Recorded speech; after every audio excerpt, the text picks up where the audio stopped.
Hello everyone, আসসালামু আলাইকুম। কেমন আছেন আপনারা?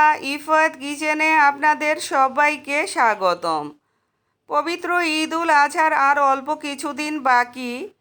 ঈদ স্পেশাল লাচ্ছা সেমাইয়ের লাড্ডুর রেসিপি নিয়ে তাই হাজির হয়েছি। আশা করি আপনাদের অনেক বেশি ভালো লাগবে। চলুন দেখে নেওয়া যাক। এখানে আমি বনফুলের 1 প্যাকেট লাচ্ছা সেমাই নিয়েছি। ভালো মানের যে কোনো ব্র্যান্ডের লাচ্ছা সেমাই আপনারা ব্যবহার করতে পারেন। প্যাকেটটা খুলে একটা মিক্সিং বোলে সেমাইটা ঢেলে নিয়েছি। এখন হাত দিয়ে সেমাইগুলো খুব সুন্দর করে ভেঙে নেব। তারপরে এক সাইডে রেখে দিয়ে চুলায় একটা প্যান বসিয়ে নেব। এখন 1 টেবিল চামচ ঘি দিয়ে দিব প্যানটার মধ্যে। যখন গরম হয়ে আসবে ঘিটা, 2 টুকরো দারচিনি, 2টা এলাচি মুখ ফাটিয়ে দিয়ে দেব। এই অবস্থায় চুলার হিটটা মিডিয়াম লোতে রেখেছি। হালকা ভেজে নেবার পরে যখন সুন্দর একটা স্মেল চলে আসবে, তখন 1 টেবিল চামচ কিশমিশ, 2 টেবিল চামচ বাদাম কুচি দিয়ে দেব। এখানে চীনা বাদাম আর কাঠবাদাম আছে। মিডিয়াম লো হিটে হালকা ব্রাউন কালার করে বাদাম আর কিশমিশগুলো ভেজে নেব।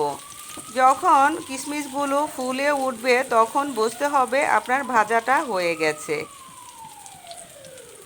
আমি এখন সেমাইগুলো দিয়ে দেব। দিয়ে অনবরত নেড়ে চেড়ে সেমাইটা ভেজে নেব। কোনো অবস্থাতেই নাড়াচাড়া বন্ধ করে দেওয়া যাবে না।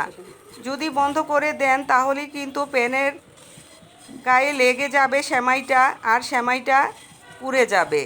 পুড়ে গেলে লাড্ডুগুলো খেতে ভালো লাগবে না। এই অবস্থায় চুলার হিটটা আমি মিডিয়ামে রেখেছি। কিছুক্ষণ ভেজে নেবার পরে যখন সেমাইটার কালারটা চেঞ্জ হতে শুরু করবে বা হালকা ব্রাউন কালার হবে, তখন এখানে পানি বা দুধ অ্যাড করবেন।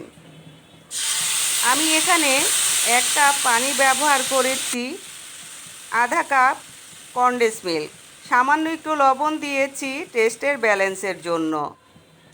এখন নেড়ে চেড়ে খুব সুন্দর করে সেমাইয়ের সাথে কনডেন্স মিল্কটা মিশিয়ে নেব। কনডেন্স মিল্কটা যদি ব্যবহার করতে না চান তাহলে স্কিপ করতে পারেন। তার পরিবর্তে আধা কাপ চিনি আর পানির বদলে 1 কাপ লিকুইড মিল্ক ব্যবহার করতে হবে। নেড়ে চেড়ে আমি কিছুক্ষণ জাল করে নেব।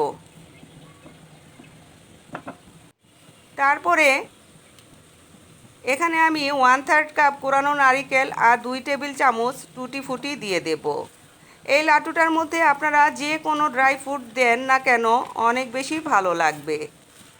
যখন দেখবেন এভাবে জাল করে নেবার পরে প্যানের গা থেকে ছেড়ে আসবে, তখন আস্ত গরম মশলাগুলো তুলে বাদ দিয়ে দেবেন। আমার রেসিপিটা যদি আপনাদের একটু হলেও ভালো লাগে, প্লিজ আমার চ্যানেলটাকে সাবস্ক্রাইব করবেন, লাইক কমেন্ট শেয়ার করে আমার পাশে থাকবেন। একঘেয়েমি লাচ্ছা সেমাই না খেয়ে এভাবে লাচ্ছা সেমাই দিয়ে লাড্ডু তৈরি করে এবারের ঈদটা এনজয় করতে পারেন। অতিথি বা পরিবারের সবাই কিন্তু অনেক বেশি প্রশংসা করবে আপনার। যাই হোক, আবারও আমি 1 টেবিল চামচ ঘি দিয়ে দিয়েছি। লাড্ডুটা তৈরির জন্য কিন্তু সেমাইটা আমার প্রস্তুত হয়ে গেছে।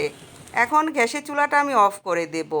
নামানোর আগে ঘিটা দিলে লাড্ডুটার মধ্যে ঘিয়ের একটা স্ট্রং ফ্লেভার পাওয়া যায়, আর লাড্ডুগুলো খেতে অসম্ভব সুস্বাদু লাগে। আমি একটা মিক্সিং বোলে তুলে নিয়েছি। হালকা ঠান্ডা হলে আমি লাড্ডুর শেপ করে নেব। পুরোপুরিভাবে ঠান্ডা করতে যাবেন না, তাহলে কিন্তু লাড্ডুটা সুন্দর হবে না আর শেপটাও সঠিক আসবে না। হাত দিয়ে এভাবে চেপে চেপে লাড্ডুর শেপটা করে নেবেন, তাহলে কিন্তু আর লাড্ডুটা ভেঙে যাওয়ার সম্ভাবনা থাকবে না। আমি আপনাদের গ্যারান্টি দিয়ে বলতে পারি, এভাবে লাড্ডু তৈরি করে খেয়ে দেখবেন, আপনাদের মুখে স্বাদ লেগেই থাকবে। এভাবে আমি সবগুলো লাড্ডু তৈরি করে নেব। তারপরে আমি সার্ভ করব। দেখেন লাড্ডুগুলো কিন্তু আমার তৈরি হয়ে গেছে। মাশাআল্লাহ, কতটা সুন্দর হয়েছে, কতটা লোভনীয় হয়েছে।